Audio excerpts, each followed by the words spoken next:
Hi, Charlie. Hi, Gaz. You all right? How are you? Yeah, man. I'm all right. I'm all right. Had a good chat the other night, didn't we? We did. On a live. For like 3 hours. Yeah, we were talking for God, ages. was it 3 hours? It was. Yeah. While you were taking Christmas trees down. I was taking the Christmas trees Like down. the Christmas tree bandit. Yeah. You went and did some shopping as well, didn't you, halfway through? Did you get some milk He or did something? enjoying the live just from his car. Yeah. Yeah, I just went to get some milk. Yeah. This is going on a bit, isn't it? So I just left. Just left. We just Yeah, ran to let just you me two and take Gav. over. just chatting shit for The ages. new host. Yeah. So, Charlie, thank you. Snap. Snap. It did look funny. We just went down and got a drink, and we were on opposite sides of the bar. And I was like, I know you. she's like, I know you. She was like, oh, nice Got top. the same t-shirt on. Bar staff would have been like, why have Do they you got think the you were same looking in top the on? mirror? Obviously. Obviously. We were like, don't know what to say. So, I mean, Just not shaved this week. a lot of people know you, but do you want to We do. introduce yourself So anyway? I'm Charlie. Do you want me to give like the full spiel? Yes. Okay. So Go for I'm it. Charlie. I'm a 32-year-old autistic ADHD mum of 3. Well, you can say they're all neurodiverse, really. I've got one that's autistic nonverbal, sensory processing delay, PDA profile, ARFID, tube fed, dog's sister's mum's auntie cousin. And then my middle one, who is 4, is pure ADHD. And then my youngest is on the pathway for her autism assessment, so she's autistic hyperverbal. So she doesn't shut up. It's great. Neuro spicy house that you have then. Full. And then my other half over there that's just, yeah, spicy. Just spicy. Spicy. Spicy. Just spicy. Yeah. So, life's fun then, mate, yeah? It's chaos. Yeah. Yeah, it's chaotic. Yeah. Yeah. And you're running a business at the same I time. am. I was running a cleaning business before I started Neurospicy. And then when AJ was in the process of being diagnosed, we struggled. He wasn't doing full-time at school or nursery. They couldn't handle his behaviours. We were obviously then getting him assessed. I closed my business to become his full-time carer, basically, because he was doing 2.5 hours at school when he was getting full-time funding, extra funding for a one-to-one, extra funding for other provisions. Yeah. And I just threw myself into the world of autism. You do your deep dive and research, and then you go, wow, that looks familiar. So you saw traits. Shit. Yeah.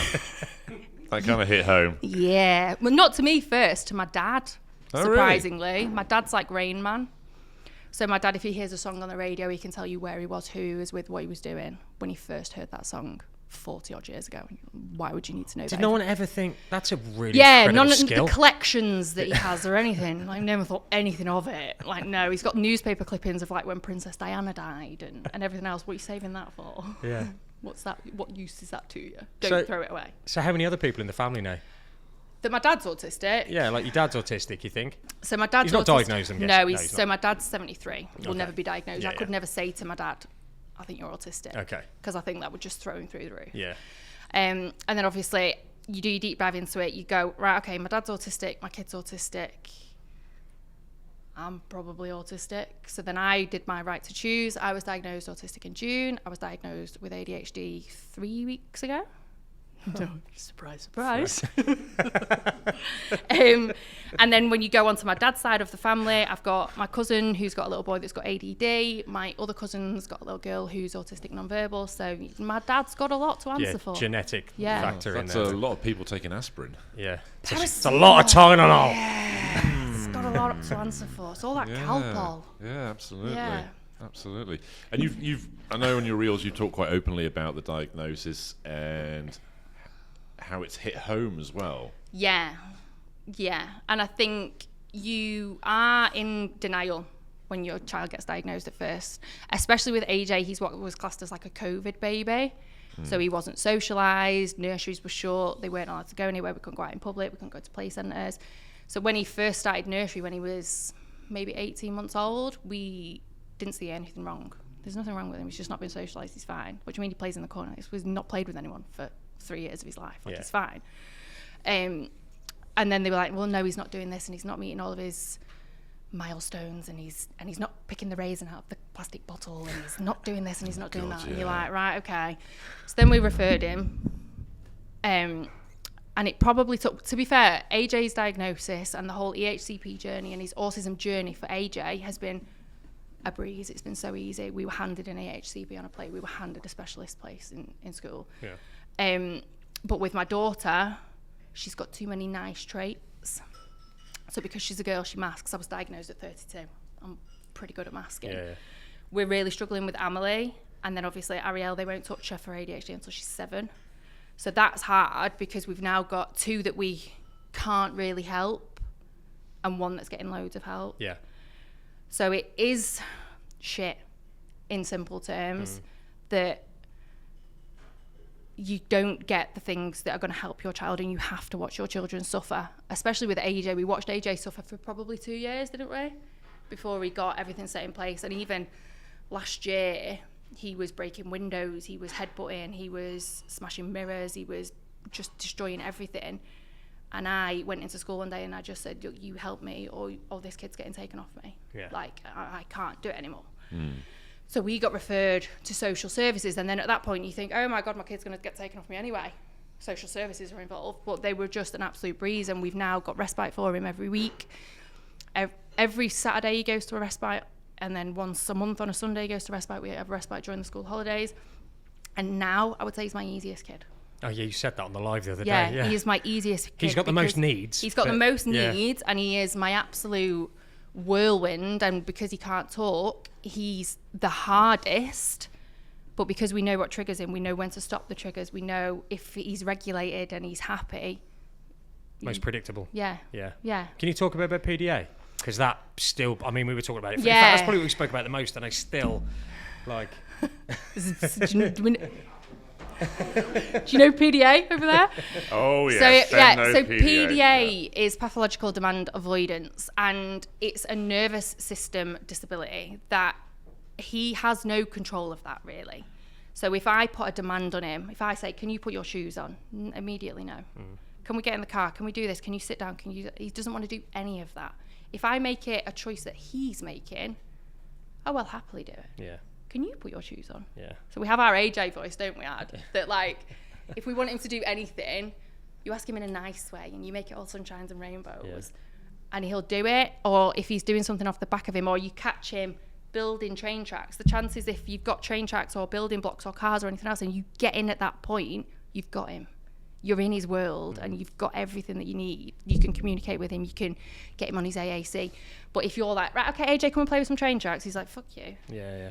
No, I'm not doing that. Yeah. Even if he wants to. Yeah, I I really want to play with those train tracks. But And no, what I you're doing can't. looks really fun. Yeah. Someone bought him that little train that we put all the dominoes in, and it puts all the dominoes out like this, and then it knocks them all down. Oh, yeah, I really want to play with that, but you're playing with it. But no, he can't. Yeah. I can't play with that anymore. Like, he just sits there like that watching you. Like, I really want to play with that. And you're like, AJ, come on. And he's like, no, I'm not doing it. So he goes and plays with something else. But then the minute you walk out the room, he'll go and play. Do you have to adapt your language for all of your children? Yeah. So because the PDA's there, do you talk to the other 2 children exactly the same way? So it becomes like we kind of part do, of how you talk in the house? and we are doing it more with Ariel, like our middle one, who's ADHD and definitely PDA, that she just doesn't want to do anything. So we kind of apply the same thing. And then Amelie, unless you do it her way, it's not happening. So even if you wanted her to do something and you wanted the PDA side to be nourished and smiley and happy, if Amelie doesn't like the way that you're doing it, her autism's like, yeah, I'm just going to kick off. I'm just going to kick off completely. This is something. Before we started this journey, I'd never heard of PDA. Oh, no, why would you? No. PDA is public display of affection, isn't it? Yeah. Again, I Don't would like never that- have don't heard like of that PDA. But again, my ignorance before having Lydia. Well, before would have AJ was been, diagnosed, you need to just autism didn't exist. don't I give didn't them know anything choices, about tell them that. what to do. Yeah.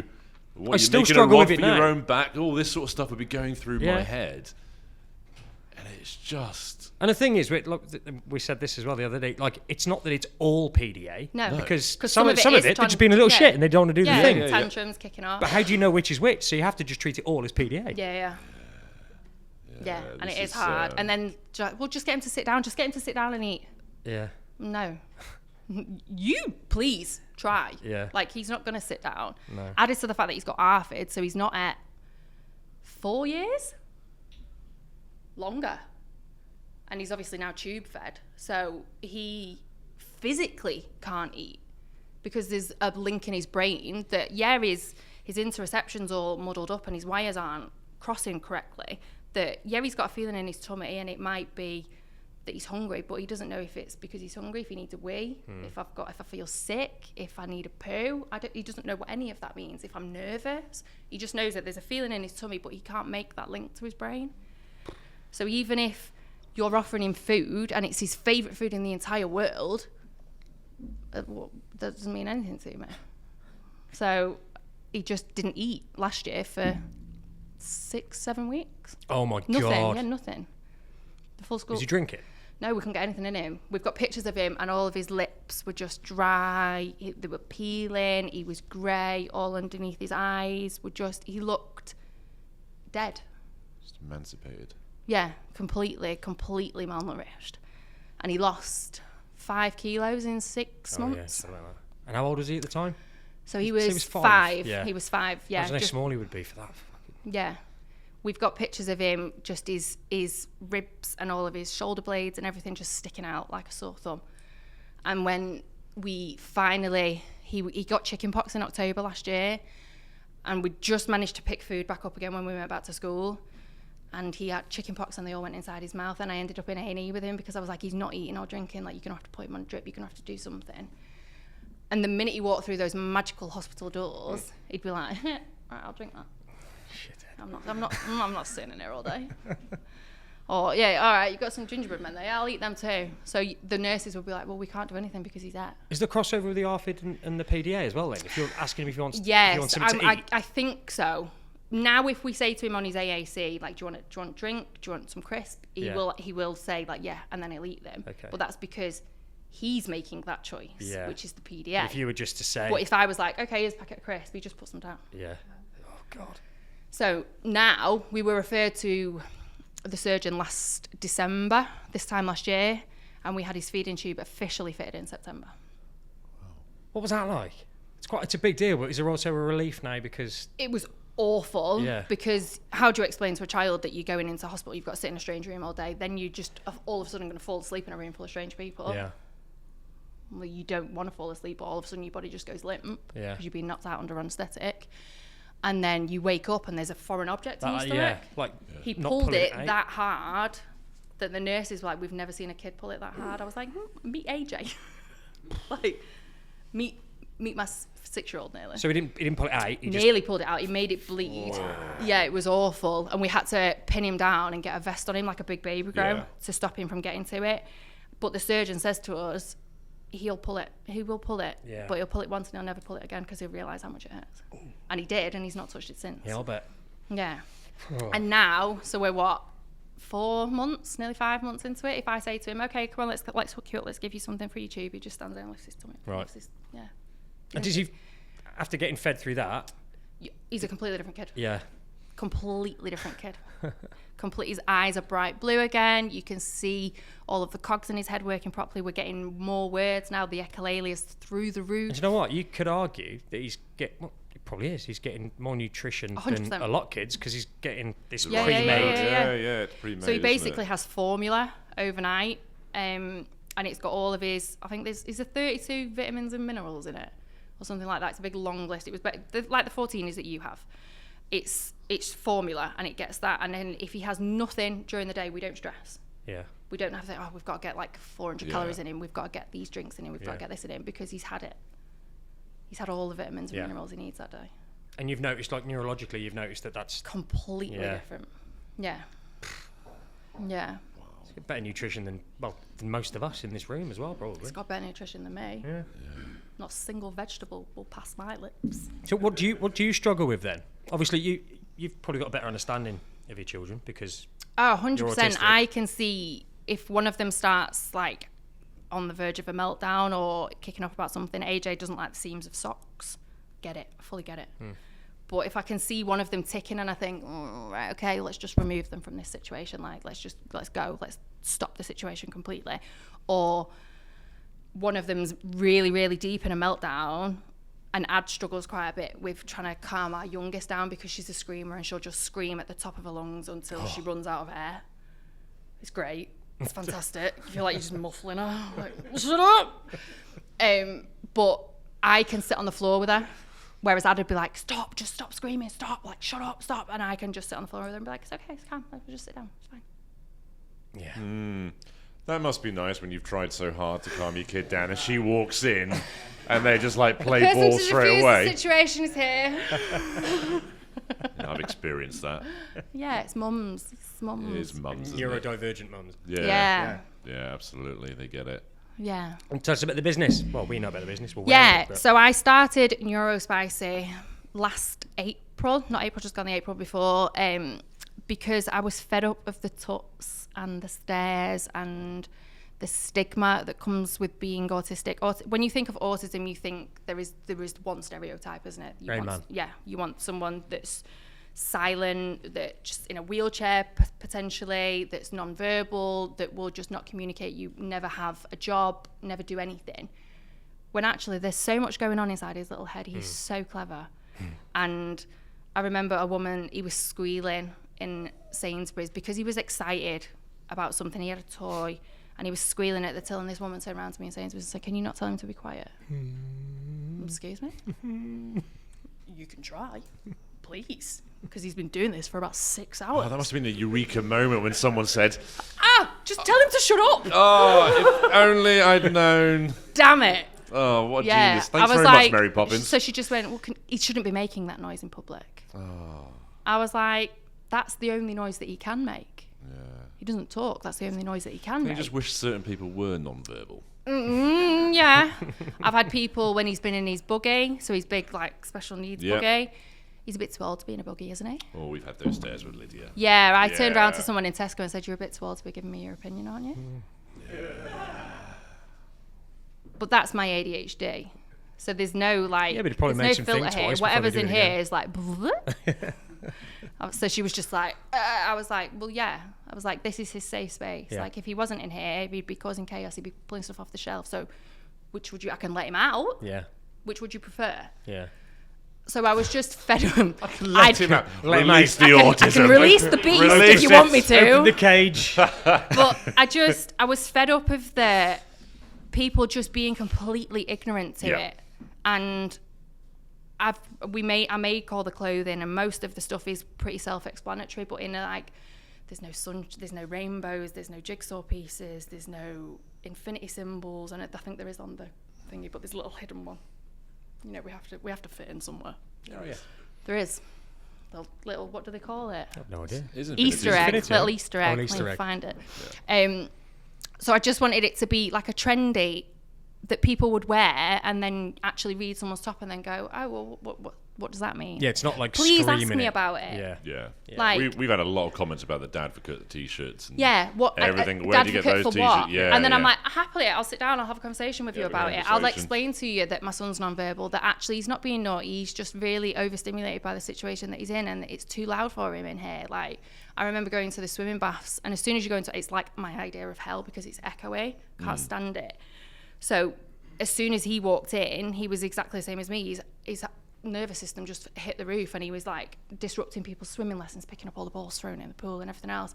And I had people tutting at me, and I thought, do you know what? I'll just remove myself from the situation, because the people that are staring at you when you're already in a vulnerable position with your child, it's not worth it. And I just, from that point, I was like, no, people need to be aware and accepting of the fact that autistic people are among us. We are here. We do exist. But it's not the stereotypical autism that you think. It's a spectrum. I've got 2 different kids on 2 different ends of the spectrum. Like, I couldn't be a better example of the fact that everybody is so different. And autism for me is different for autism to Charlotte or autism to Thomas. It's completely different, and everyone will experience it in their own way, but that doesn't mean that anybody is any less. No.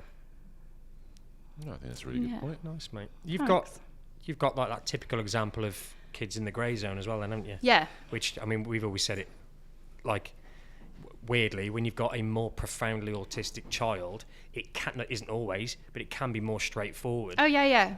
We were handed stuff on a plate. Yeah. With the grey zone kids, you don't quite fit it. You don't quite fit all the guidelines, and they end up struggling the most because they don't fit anywhere.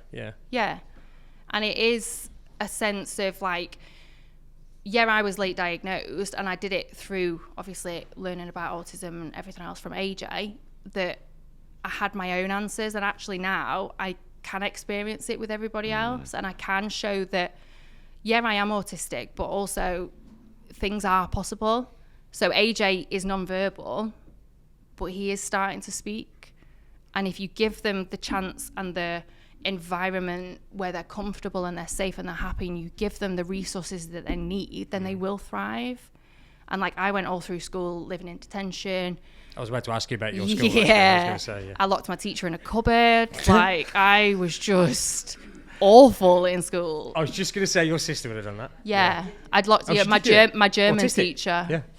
My German teacher. I locked her in the cupboard. Miss Welch, she was called. Yeah. They didn't want to learn it.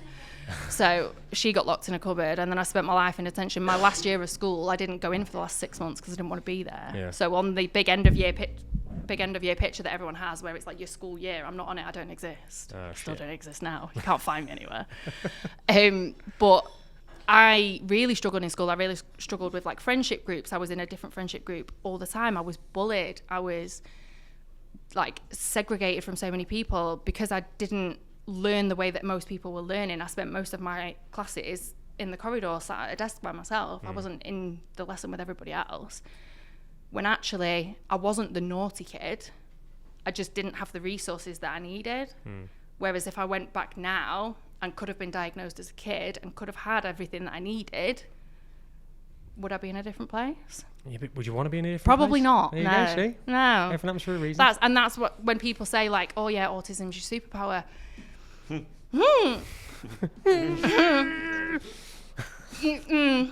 Yes and no. Was Superman autistic? Yeah, I think he was. Yeah. Probably. Okay. Yeah. Probably. But I wouldn't. An autistic Superman. That. I know. That'd be a weird comic book to read. Isn't it? But like, I wouldn't take it away, because if I took AJ's autism away, AJ wouldn't be AJ. Yeah. If I took my autism away, I wouldn't be able to hyper focus on the things and create the designs that I do and build the business that I have. But I damn like to not have to hyperventilate over social situations and Google where I need to park and where the toilets are and what the menu is, so that I know as soon as the waiter comes and asks me what I want to eat, I can say it without having to look at the menu. Yeah.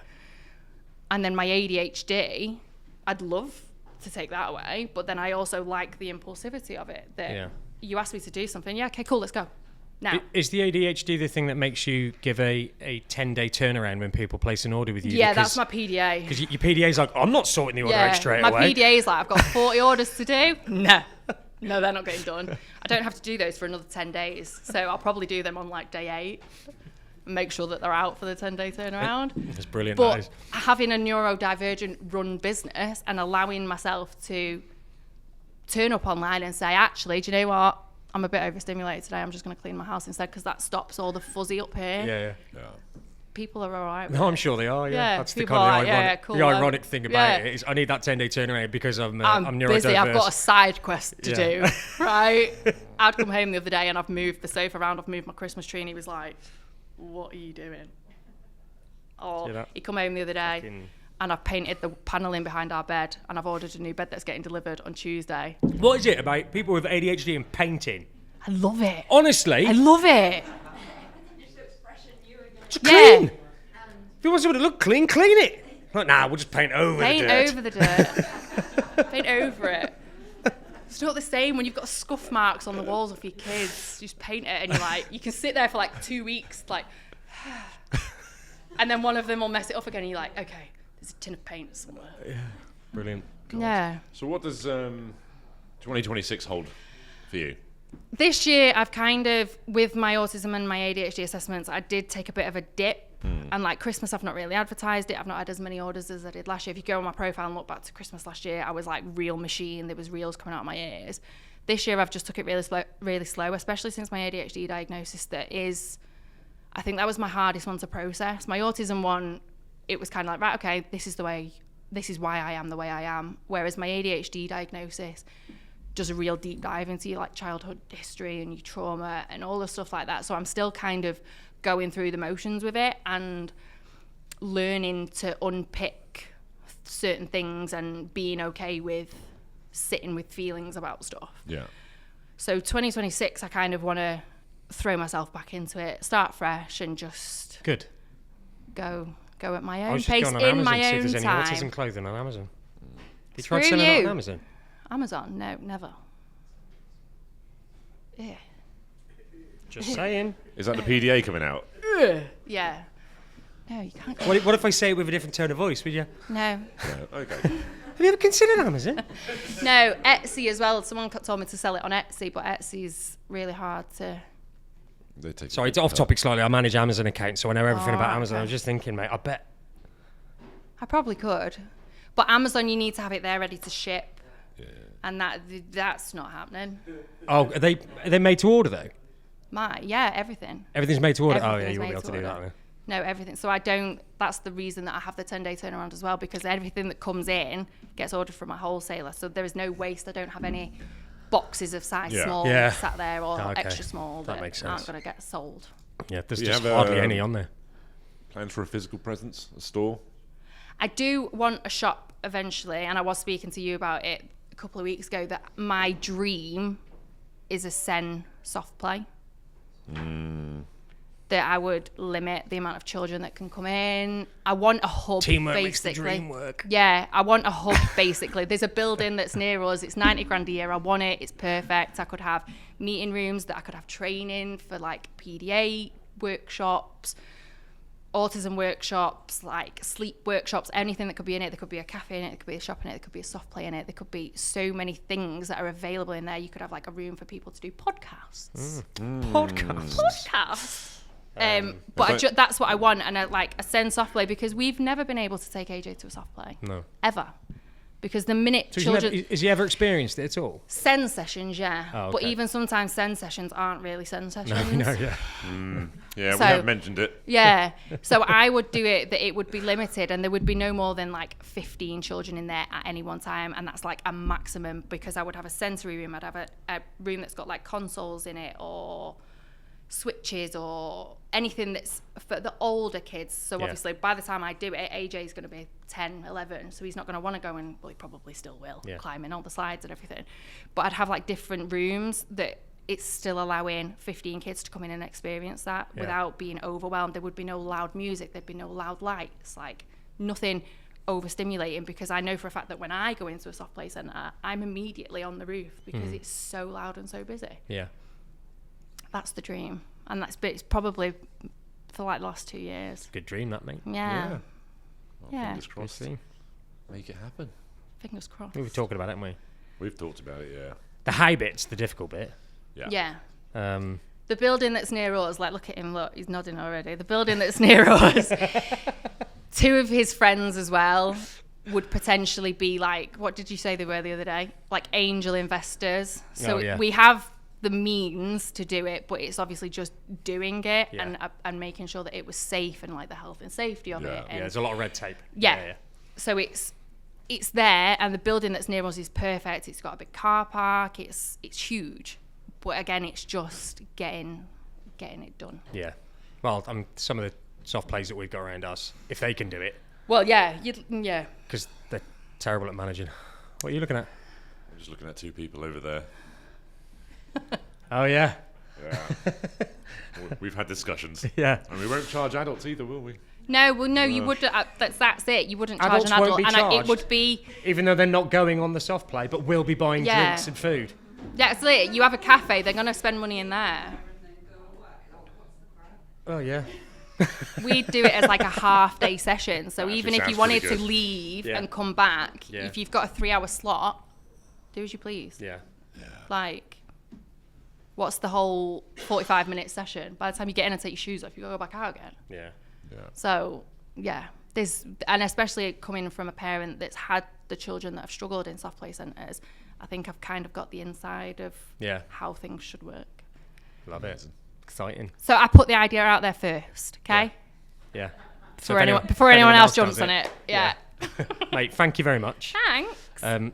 Well impressed with everything you do. It's Cheers. cool. And we appreciate it. It's Yeah, just thank nice. you so much. I know, I'm like the unofficial sponsor. Yeah. Yes, the unofficial sponsor. Kind of official, really. Kind of official, I mean, but really. We're still waiting for approval if we can wear it on Thursday, but Yeah. There's other brands out there that don't say anything. You won't say I didn't anything. say You were about to nothing. say some stuff. I didn't say nothing. You went towards that mic as I said other brands.